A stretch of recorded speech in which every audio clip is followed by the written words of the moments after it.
आज का ये एपिसोड शुरू करने से पहले एक छोटी सी बात। क्या आप भी अपना पॉडकास्ट बनाने की सोच रहे हैं? तो एंकर ट्राई कीजिए।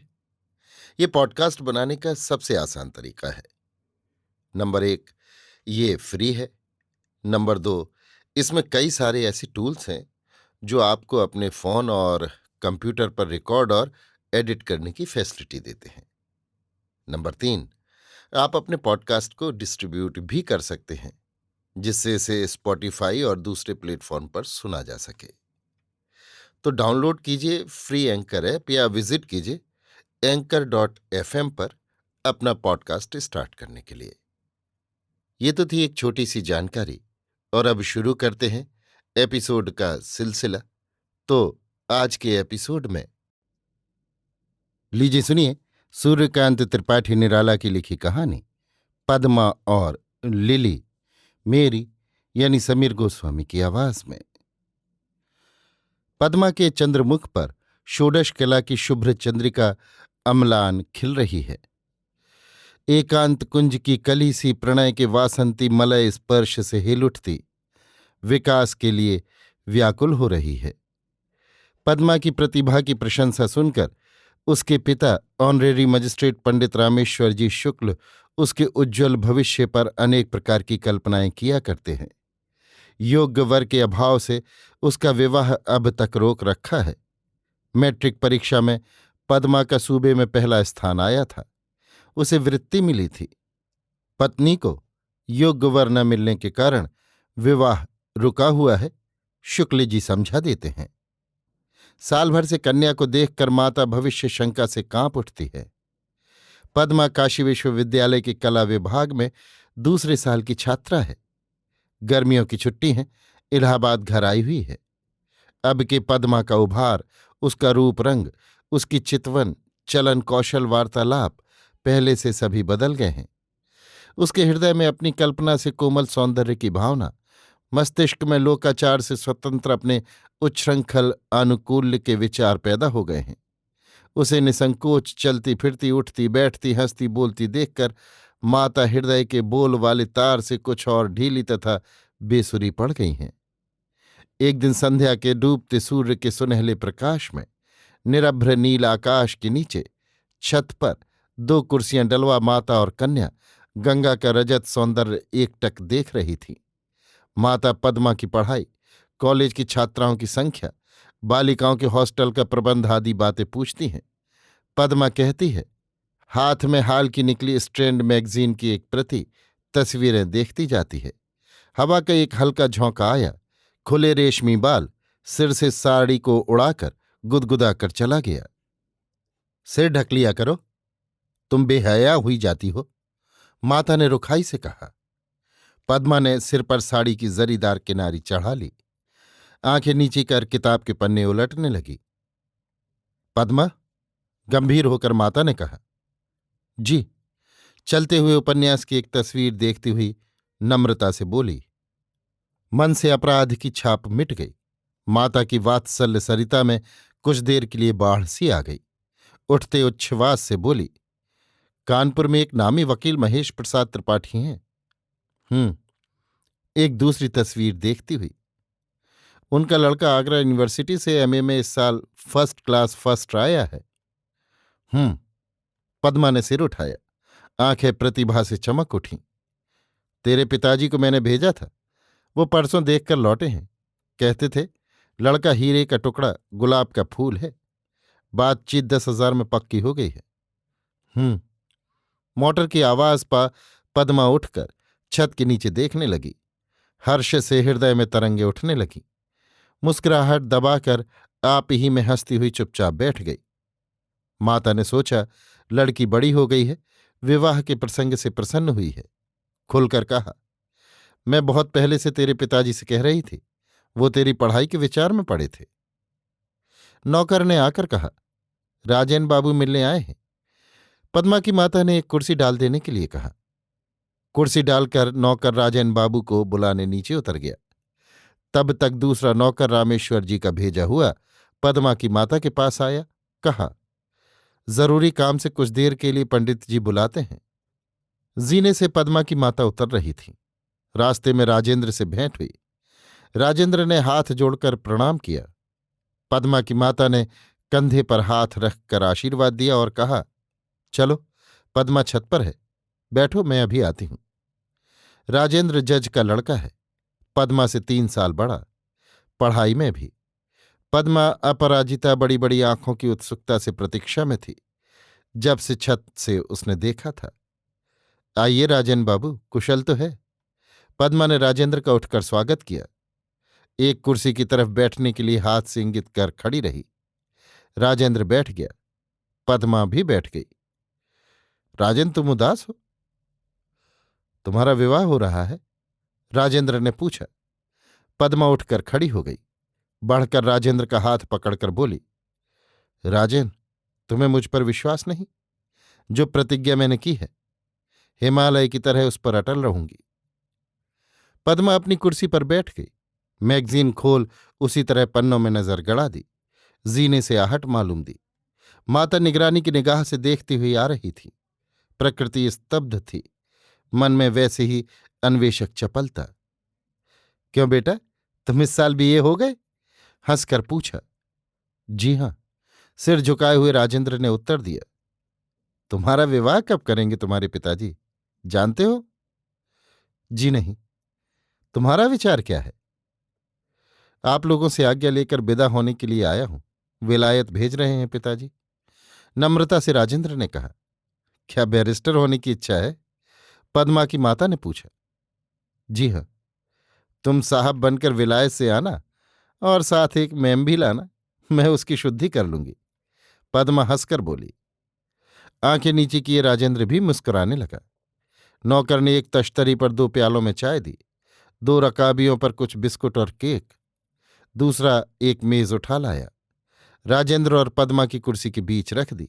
एक धुली तौलिया ऊपर से बिछा दी। सासर पर प्याले तथा रकाबियों पर बिस्कुट और केक रखकर नौकर पानी लेने गया। दूसरा आज्ञा की प्रतीक्षा में खड़ा रहा। मैं निश्चय कर चुका हूं, जबान भी दे चुका हूं, अब के तुम्हारी शादी कर दूंगा, पंडित रामेश्वर जी ने कन्या से कहा। लेकिन मैंने भी निश्चय कर लिया है, डिग्री प्राप्त करने से पहले विवाह न करूंगी। सिर झुकाकर पद्मा ने जवाब दिया। मैं मजिस्ट्रेट हूं बेटी, अब तक अक्ल ही की पहचान करता रहा हूं, शायद इससे ज्यादा सुनने की तुम्हें इच्छा न होगी। गर्भ से रामेश्वर जी टहलने लगे। पद्मा के हृदय के खिले गुलाब की कुल पंखड़ियां हवा के एक पुरजोर झोंके से कांप उठीं। मुक्ताओं सी चमकती हुई 2 बूंदें पलकों के पत्रों से झड़ पड़ी। यही उसका उत्तर था। राजेन जब आया, तुम्हारी माता को बुलाकर मैंने जीने पर नौकर भेज दिया था, एकांत में तुम्हारी बातें सुनने के लिए। तुम हिमालय की तरह अटल हो, मैं भी वर्तमान की तरह सत्य और दृढ़। रामेश्वर जी ने कहा, तुम्हें इसलिए मैंने नहीं पढ़ाया कि तुम कुल कलंक बनो। आप ये सब क्या कह रहे हैं? चुप रहो, तुम्हें नहीं मालूम? तुम ब्राह्मण कुल की कन्या हो, वो क्षत्रिय घराने का लड़का है, ऐसा विवाह नहीं हो सकता। रामेश्वर जी की सांस तेज चलने लगी, आंखें भौहों से मिल गईं। आप नहीं समझे मेरे कहने का मतलब। पद्मा की निगाह कुछ उठ गई। मैं बातों का बनाना आज 10 साल से देख रहा हूं, तुम मुझे चराती है, वो बदमाश। इतना बहुत है, आप अदालत के अफसर हैं, अभी अभी आपने कहा था अब तक अक्ल की पहचान करते रहे हैं। ये आपकी अक्ल की पहचान है? आप इतनी बड़ी बात राजेंद्र को उसके सामने कह सकते हैं? बतलाइए, हिमालय की तरह अटल सुन लिया तो इससे आपने क्या सोचा? आग लग गई जो बहुत दिनों से पद्मा की माता के हृदय में सुलग रही थी। हट जा मेरी नजरों से बाहर, मैं समझ गया। रामेश्वर जी क्रोध से कांपने लगे। आप गलती कर रहे हैं, आप मेरा मतलब नहीं समझे। मैं भी बिना पूछे हुए बतलाकर कमजोर नहीं बनना चाहती। पद्मा जेठ की लू में झुलस रही थी। स्थल पद्म सा लाल चेहरा तमतमा रहा था। आंखों की 2 सीपियां पुरस्कार की 2 मुक्ताएं लिए सगर्व चमक रही थीं। रामेश्वर जी भ्रम में पड़ गए, चक्कर आ गया, पास की कुर्सी पर बैठ गए, सिर हथेली से टेक कर सोचने लगे। पद्मा उसी तरह खड़ी दीपक की निष्कंप शिखासी अपने प्रकाश में जल रही थी। क्या अर्थ है मुझे बता? माता ने बढ़कर पूछा। मतलब ये, राजेन को संदेह हुआ था मैं विवाह कर लूंगी। ये जो पिताजी पक्का कराए हैं, इसके लिए मैंने कहा था कि मैं हिमालय की तरह अटल हूं, ना कि ये कि मैं राजेन के साथ विवाह करूंगी। हम लोग कह चुके थे कि पढ़ाई का अंत होने पर दूसरी चिंता करेंगे। पद्मा उसी तरह खड़ी सीधे ताकती रही। तू राजेन को प्यार नहीं करती? आंख उठाकर रामेश्वर जी ने पूछा। प्यार करती हूं। करती है? हाँ करती हूं। बस और क्या? पिता। पद्मा की आबदार आंखों से आंसुओं के मोती टूटने लगे, जो उसके हृदय की कीमत थे, जिनका मूल्य समझने वाला वहां कोई न था। माता ने ठोड़ी पर एक उंगली रख रामेश्वर जी की तरफ देखकर कहा, प्यार भी करती है, मानती भी नहीं। अजीब लड़की है। चुप रहो। पद्मा की सजल आंखें भौं से सट गई। विवाह और प्यार एक बात है? विवाह करने से होता है, प्यार आप होता है। कोई किसी को प्यार करता है तो उससे विवाह भी करता है। पिताजी जज साहब को प्यार करते हैं तो क्या इन्होंने उनसे विवाह भी कर लिया है? रामेश्वर जी हंस पड़े। रामेश्वर जी ने शंका की दृष्टि से डॉक्टर से पूछा, क्या देखा आपने डॉक्टर साहब? बुखार बड़े जोर का है। अभी तो कुछ कहा नहीं जा सकता। जिस्म की हालत अच्छी नहीं। पूछने से कोई जवाब भी नहीं देती। कल तक अच्छी थी, आज एकाएक इतने जोर का बुखार। क्या सबब है? डॉक्टर ने प्रश्न की दृष्टि से रामेश्वर जी की तरफ देखा। रामेश्वर जी पत्नी की तरफ देखने लगे। डॉक्टर ने कहा, अच्छा मैं एक नुस्खा लिखे देता हूं, इससे जिस्म की हालत अच्छी रहेगी। थोड़ी सी बर्फ मंगा लीजिएगा। आइस बैग तो क्यों होगा आपके यहाँ? एक नौकर मेरे साथ भेज दीजिए, मैं दे दूंगा। इस वक्त 104 डिग्री बुखार है। बर्फ डालकर सिर पर रखिएगा। 101 तक आ जाए तब जरूरत नहीं। डॉक्टर चले गए। रामेश्वर जी ने अपनी पत्नी से कहा, ये एक दूसरा फसाद खड़ा हुआ। ना तो कुछ कहते बनता है न करते। मैं कौम की भलाई चाहता था, अब खुद ही नकटों का सिरताज हो रहा हूं। हम लोगों में अभी तक ये बात न थी कि ब्राह्मण की लड़की का किसी क्षत्रिय लड़के से विवाह होता। हाँ, ऊंचे कुल की लड़कियां ब्राह्मणों के नीचे कुलों में गई हैं, लेकिन ये सब आखिर कौम में ही हुआ है। तो क्या किया जाए? स्फारित स्फुरित आंखें पत्नी ने पूछा। जज साहब से इसकी बचत पूछूंगा। मेरी अक्ल अब और नहीं पहुंचती।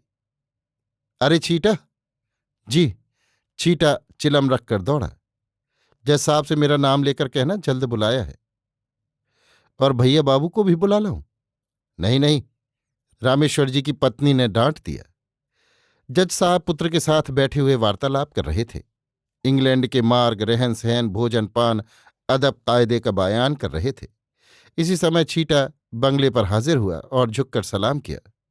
जज साहब ने आंखें उठाकर पूछा, कैसे आए छीटाराम? हुजूर को सरकार ने बुलाया है और कहा है बहुत जल्द आने के लिए कहना। क्यों? बीबी रानी बीमार है। डॉक्टर साहब आए थे और हुजूर। बाकी छीटा ने कह ही डाला था। और क्या? हुजूर। छीटा ने हाथ जोड़ लिए। उसकी आंखें डबडबा आईं। जज साहब बीमारी कड़ी समझकर घबरा गए। ड्राइवर को बुलाया। छीटा चल दिया। ड्राइवर नहीं था। जज साहब ने राजेंद्र से कहा, जाओ मोटर ले आओ, चले देखें क्या बात है। राजेंद्र को देखकर रामेश्वर जी सूख गए। टालने की कोई बात न सूझी। कहा, बेटा पद्मा को बुखार आ गया है, चलो देखो, तब तक मैं जज साहब से कुछ बातें करता हूं। राजेंद्र उठ आया। पद्मा के कमरे में एक नौकर सिर पर आइस बैग रखे खड़ा था। राजेंद्र को देखकर एक कुर्सी उसने पलंग के नजदीक रख दी। पद्मा। राजेन। पद्मा की आंखों से टप टप गर्म आंसू गिरने लगे।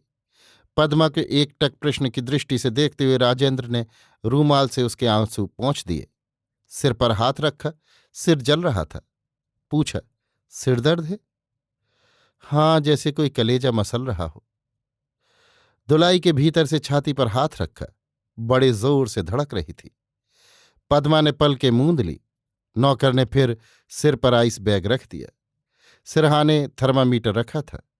झाड़कर बॉडी के बटन खोल राजेंद्र ने आहिस्ते से बगल में लगा दिया। उसका हाथ बगल से सटाकर पकड़े रहा। नजर कमरे की घड़ी की तरफ थी। निकाल कर देखा, बुखार 103 डिग्री था।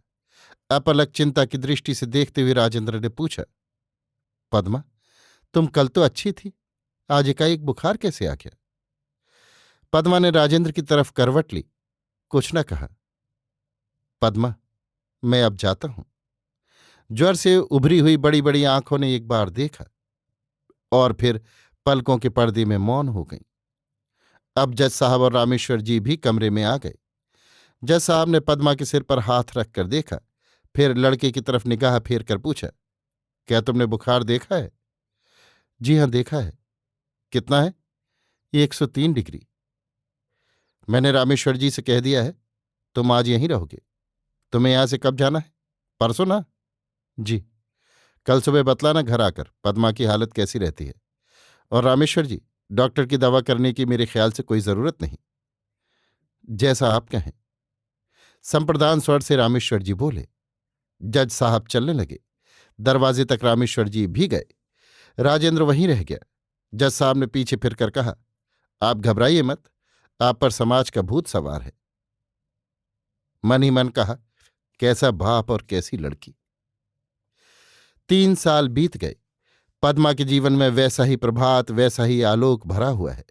वो रूप, गुण, विद्या और ऐश्वर्य की भरी नदी वैसी ही अपनी पूर्णता से अदृश्य की ओर वेग से बहती जा रही है।